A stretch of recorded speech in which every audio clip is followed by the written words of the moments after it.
my Impinda has really grown on me. But that kind of led me to thinking about one of the conversations I was having with somebody. Well, it led me to think about several things, but it led me to think about one of the conversations I was having with a guy maybe a month or two ago.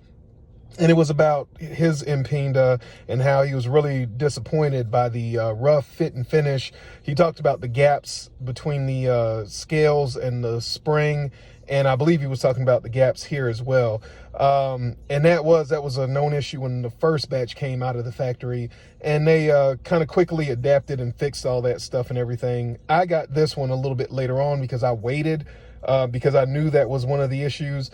And when I got this one, it was dead out of the box. I consider it dead out of the box. You could barely open it, or you could barely open it. You could kind of close it.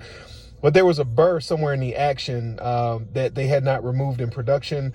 And I ended up having to send it back. They fixed it for free, fixed it very quickly, like within 2 or 3 weeks or whatever. But, you know, it's just interesting that we're seeing some hiccups come out of the CRK shop that we haven't always seen. And that kind of led me to thinking about, you know, I freehand sharpened this one here, and you can see it's not perfect. But again, you know, get out there, sharpen your knives. This sharpened up surprisingly well, came up to a very crisp edge. And which led me to thinking about a comment that I woke up to this morning where they were talking about Emerson knives, and I mentioned that they had increased their Rockwell hardness.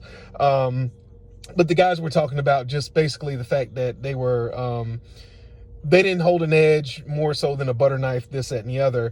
And I really think that we have to think about everything in context. And I brought up to them the Katra test, which I'm gonna come back around to that eventually, because I am gonna have a website in collaboration with several guys that we're gonna put out.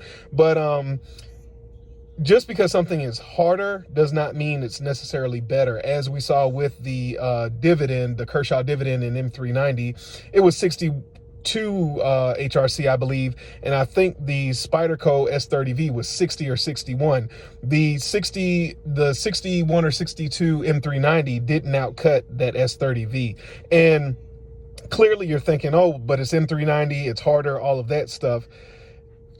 This is where we really have to start digging a little bit deeper, and that's why I really push the sharpening thing. That's why I really push use, because a lot of things have gotten repeated over and over and over and over again, until the point where now people take them as gospel.